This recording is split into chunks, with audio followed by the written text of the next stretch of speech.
Allahumma shalli ala sayyidina Muhammad wa asghiri zalimin biwalimin wa akhrijna min bainihim salimin wa ala alihi wa sahbihi ajma'in.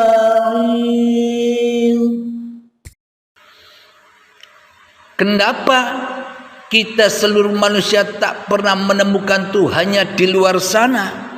Karena di dalam hati kita lentera singgasana Tuhan telah kita rampas sebagai milik kita, sebagai ciptaan kita, sebagai buatan kita.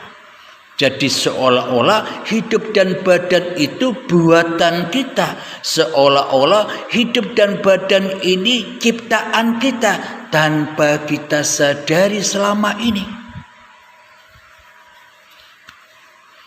Apakah bukti real, logika, kenyataannya bahwa kita selama ini seolah-olah kita yang menciptakan hidup, seolah-olah kita yang menciptakan badan?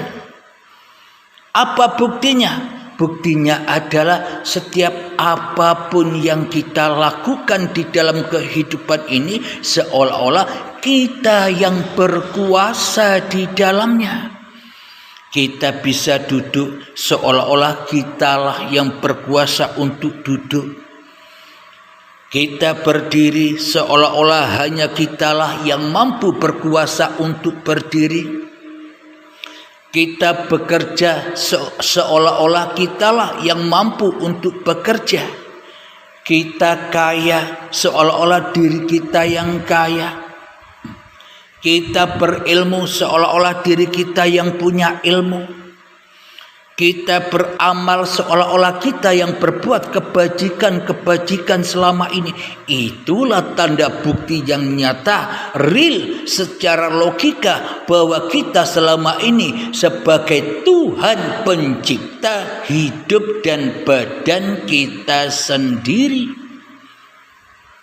Itulah buktinya bahwa kita selama ini tak sadar telah mentuhani Tuhan.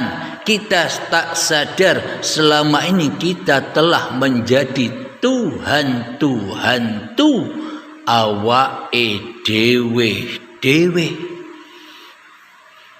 Hawa nafsu kita inilah yang kita pertuhankan daripada Tuhan. Maka dari itu Kanjeng Nabi Muhammad sallallahu alaihi wasallam diutus ke dunia ini, innama bu'istu liutammima makarimal akhlak. Tidak diutus aku hanyalah untuk menyempurnakan akhlak-akhlak hati yang bejat manusia. Ya termasuk saya, hati yang bejat itu. Jadi Nabi Muhammad itu diutus untuk membawa Islam rahmatan lil alamin. Bukan Islam yang seperti selama ini.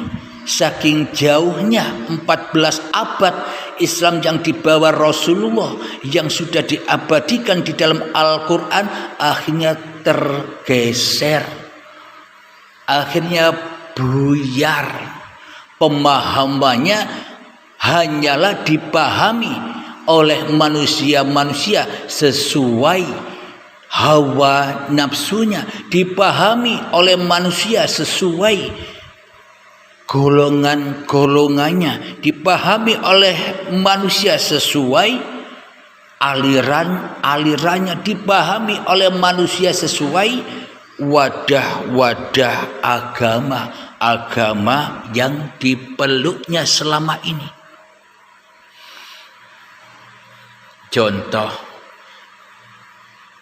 Contoh real dan contoh logika.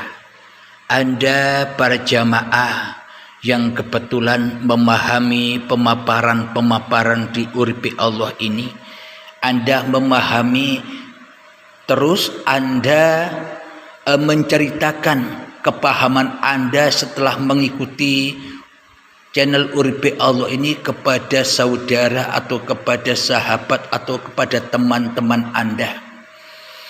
Kira-kira pemahaman Anda sama tidak dengan pemahaman teman Anda atau saudara Anda yang Anda ceritakan tentang babakan apa isi penjabaran channel Uripe Allah ini? Kira-kira sama tidak pemahamannya, pengertiannya, penangkapannya? Tidak sama bukan pemahaman Anda yang sudah memahami di kajian paparan Uripe Allah ini, bila Anda menceritakan kepada teman yang awam yang belum pernah mendengar, kira-kira pahamnya beda apa tidak? Tentunya beda. Kemudian teman Anda dengan pemahaman yang minim juga menceritakan apa yang ada di paparan Uripe Allah kepada teman yang lain. Tentunya pemahaman penjabarannya dari Anda sampai ke teman Anda hingga teman-temannya Anda, maka bergeserlah pemahaman dan penjabarannya. Babakan hati akhirnya menjadi babakan syariat. Babakan iman akhirnya menjadi babakan hukum-hukum badaniyah, apalagi selama 14 abad lamanya, apalagi selama 1400 tahun lamanya. Pemahaman yang ada di Al-Quran ini akhirnya hanya seperti busa di lautan untuk saja. Meskipun banyak, maka tak ada gunanya. Karena itulah akhirnya Al-Quran ini manusia memahami dengan hawa nafsunya, akhirnya terciptalah golongan ini, golongan itu, agama ini, agama itu. Karena akhlak hatinya, iman hatinya tidak seperti Kanjeng Nabi Muhammad sallallahu alaihi wasallam yang hatinya, yang imannya Kanjeng Nabi Muhammad adalah memeluk, memegang teguh agama rahmatan lil alamin. Di dalam Al-Quran, innad dina indallahil Islam. Jadi yang dipeluk, agama yang dipeluk oleh para nabi dan para rasul termasuk Kanjeng Nabi Muhammad sallallahu alaihi wasallam adalah agama Tuhannya. Agama di sisi Tuhannya, bukan agama hawa nafsune dewe-dewe. Jadi Kanjeng Nabi Muhammad inilah pemersatu seluruh umat manusia sebagai Rasul Allah untuk mempersatu seluruh umat manusia agar tidak pecauan, agar satu pemahaman, yakni pemahaman mengesahkan hanya Tuhan di hatinya daripada mengesahkan hawa nafsu Muhammadnya sendiri di hatinya. Inilah yang wajib kita ikuti, inilah yang wajib kita ikuti perjalanan-perjalanan hati Kanjeng Nabi Muhammad ini. Meskipun beda syariat agamanya, yang penting iman hatinya, iman kepada agama rahmatan lil alamin. Iman hatinya selalu mengesahkan uripe Allah. Jadi telah lama kita mengaku-akui bahwa hidup ini hidup manusia kita, maka kita selama ini tak sadar menjadi Tuhannya diri kita sendiri. Agama apapun namanya, bila kita yang masih wujud, bila kita yang masih esa, Bila kita yang masih kita tauhidkan di dalam hati kita, agama apapun, laku syariat apapun, yo ora ono gawene, sia-sia saja. Karena tidak rahmat agamanya, karena rahmatnya hanyalah kembali pulang kepada iblis dan setan, yakni kembali kepada pengakuan diri manusianya di hatinya. Alhamdulillahirabbil alamin. Mari kita buka Al-Qur'annya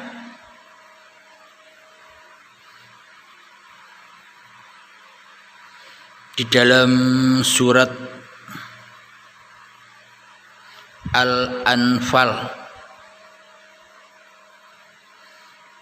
ayat yang ke-17.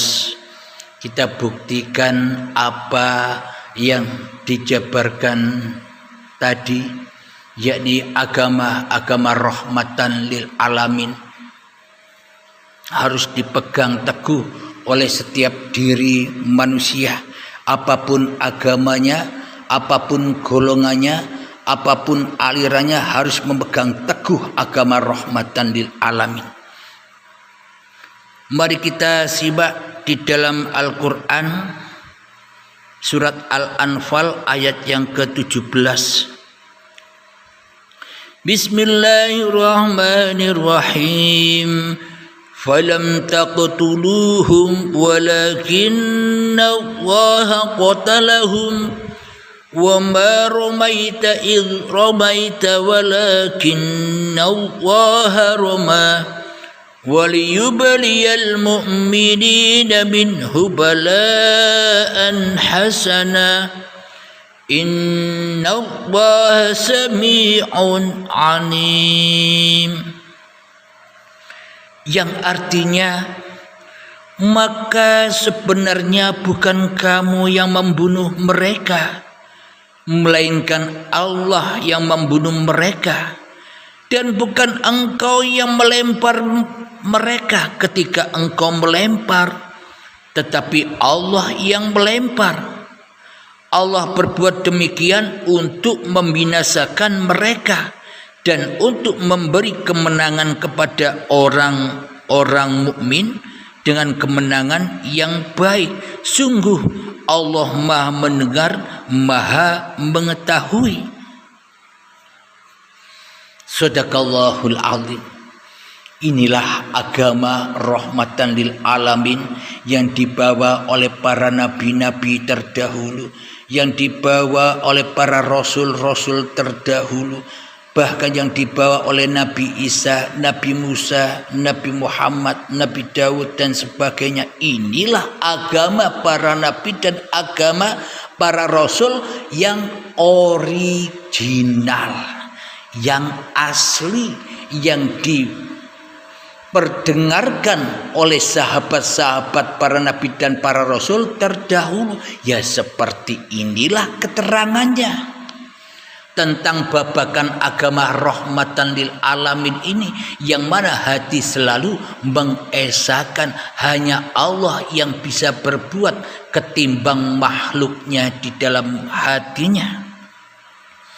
Dan inilah imannya dan inilah Islamnya para nabi dan para rasul. Hatinya selalu selamat dan selamat kepada Tuhannya yang menguasainya, kepada Tuhannya yang menggerakkannya, yang memerankannya, sehingga mereka para nabi dan para rasul diangkat menjadi rasul-rasulnya Allah. Kenapa kok diangkat sebagai rasul-rasulnya Allah?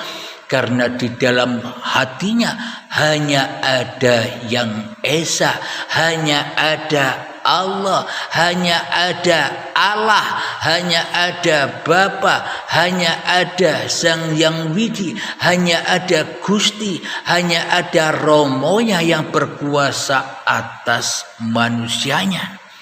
Inilah agama rahmatan lil alamin yang harus dipegang teguh kepada para pemeluk agama, kepada seluruh umat manusia, kepada semua golongan, kepada semua aliran, harus memegang agama rahmatan lil alamin ini agar kita tidak berdebat lagi antar sesama agama, agar kita tak berdebat lagi antar semua golongan, agar kita tak berdebat lagi antar semua aliran. Agar apa? Agar satukan jiwa kita semua kepada Tuhan yang telah menggelar pagelaran dunia ini. Inilah agama rahmatan lil alamin yang dibawa oleh para nabi dan para rasul. Jadi maknanya bagaimana? Iman yang bagaimana? Yakni iman mengimani bahwa hidup dan badan ini bukan milik kita. Hidup dan badan ini kembalikan lagi, karena hidup dan badan ini hanyalah amanah-amanah dari Tuhan yang dititipkan kepada kita agar supaya amanah-amanah ini dijaga dan dipersembahkan lagi kepada Sang Pencipta. Agar apa? Agar hati kita selamat dari hiruk pikuknya dunia ini. Inilah agama rahmatan lil alamin itu. Jadi meskipun kita beragama yang berbeda-beda, yang penting hatinya punya pondasi dan dasar ketuhanan. Kenapa? Karena di sisi Allah semua wadah-wadah agama yang ada di dunia ini tak ada bedanya bila di dalam hati pemeluknya masih menyembah dirinya sendiri. Agama apapun bila di dalam hatinya yang ada bukan Tuhan yang diesakan, akan tetapi hawa nafsu kita yang kita esakan, yang kita adakan, yang kita wujudkan, yang kita tauhidkan di dalam hati kita, ya belum masuk, belum kembali kepada agama rahmatan lil alamin. Itu yang dimaksud.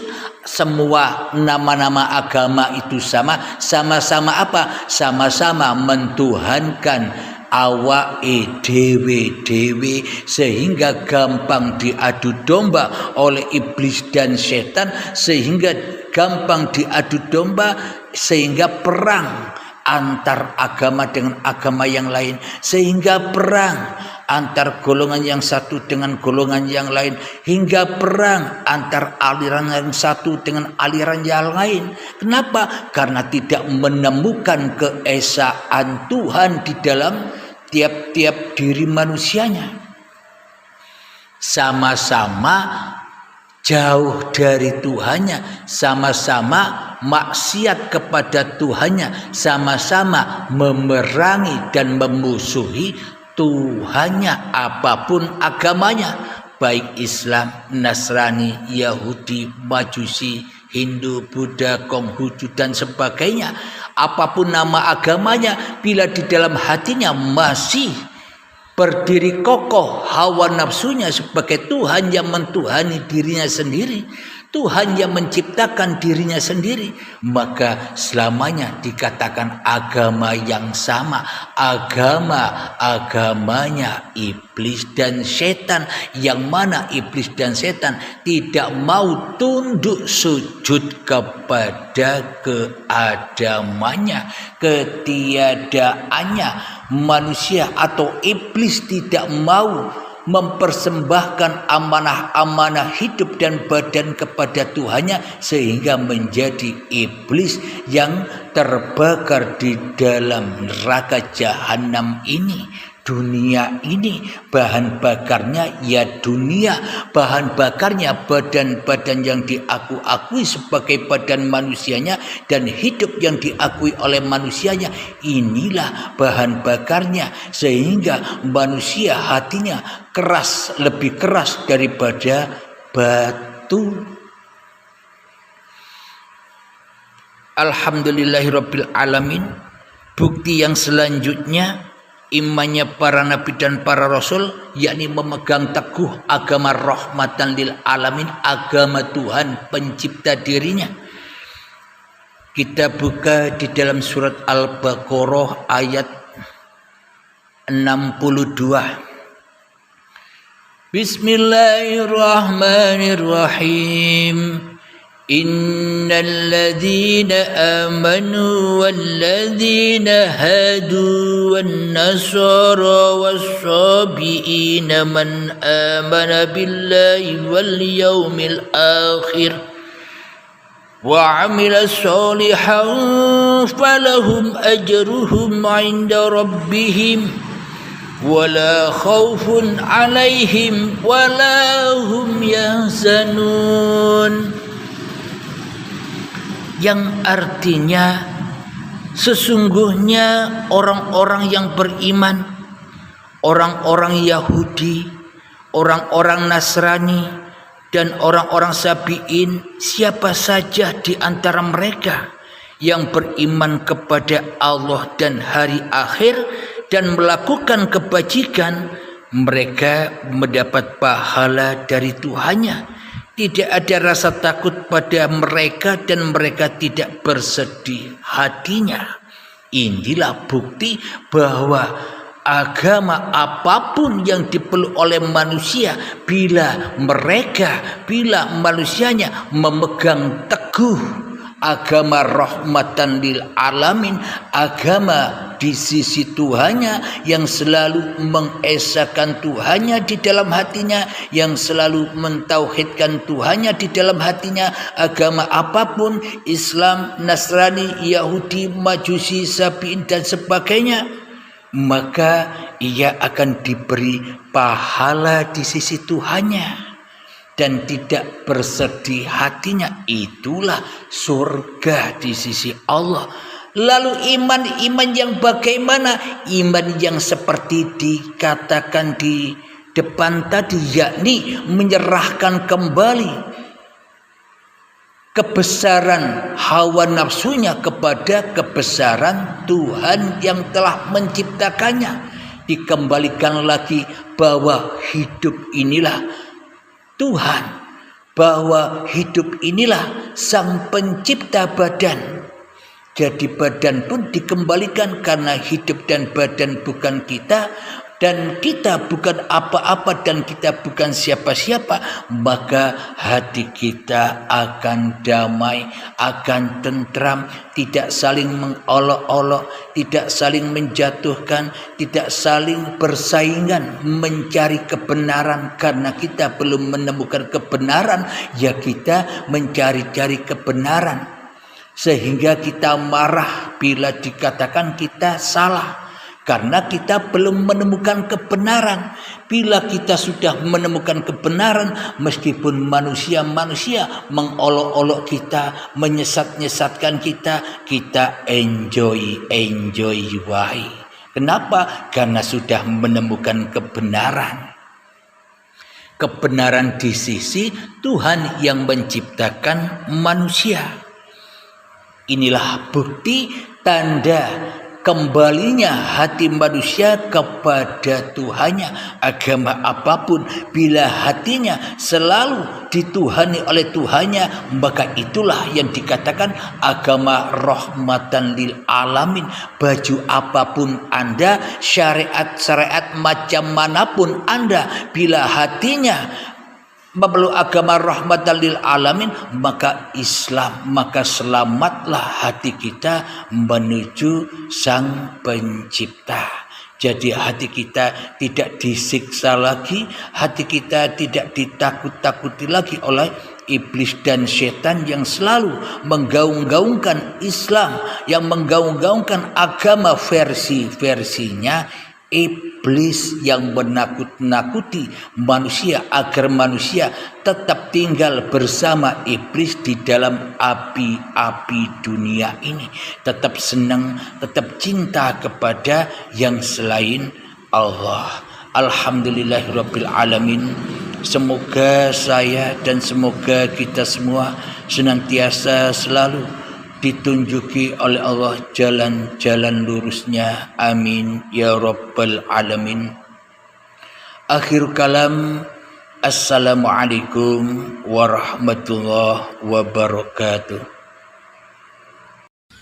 Allahumma salli ala sayyidina Muhammad wa asghiri ظالمين بظالمين وأخرجنا من بينهم سالمين